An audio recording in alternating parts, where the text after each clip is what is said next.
Much more from Tim and the Oscar winners and losers at 10 to 7.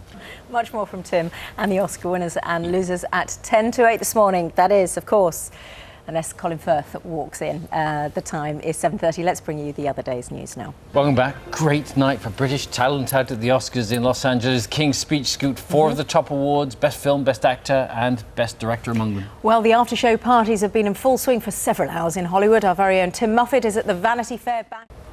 And an ice cream parlour in London's Covent Garden has been forced to stop selling its newest flavour called Baby Gaga, which is made from breast milk. There are so many things that are wrong that you could say there. But we're not going to. We're just going to We are not. We're going to leave it with you. Those are the main stories at 8 minutes past 6. That'd be a good theme park idea, wouldn't it? It would. You wouldn't get the same adrenaline rush, would you? Well, if you give them a big bump at the bottom, though, you know what I mean? Yeah, that's a way of doing it. Yeah. A little later on this morning, about 10 to 8, Simon is going to have a couple of experts with them talking about insurance, that ruling yesterday, which will stop insurers using gender when they set their rate. Well, to discuss John Galliano's departure, we can talk to the fashion correspondent for The Telegraph. Thanks. I'm joking, of course. Of course you are. Looking forward to that. Good advice from Simon Jack. As ever.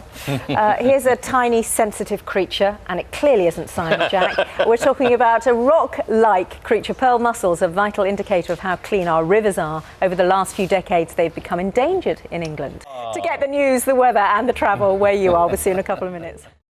So Shannon, Bill, rather chilly still in some eastern areas. All right, thank you very much, Cal.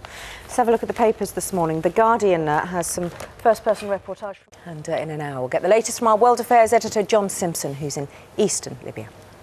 I'm coming up to 20 to 8 now, a technique that lets the child take charge for 15 minutes of bonding time every day with a parent seems to be growing in popularity.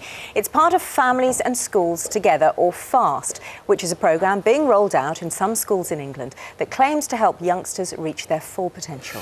To come out, actually, aren't there? You said incredible files. That's what they are, probably, a lot of them. Now, we've got the author of the #1 Ladies Detective Agency.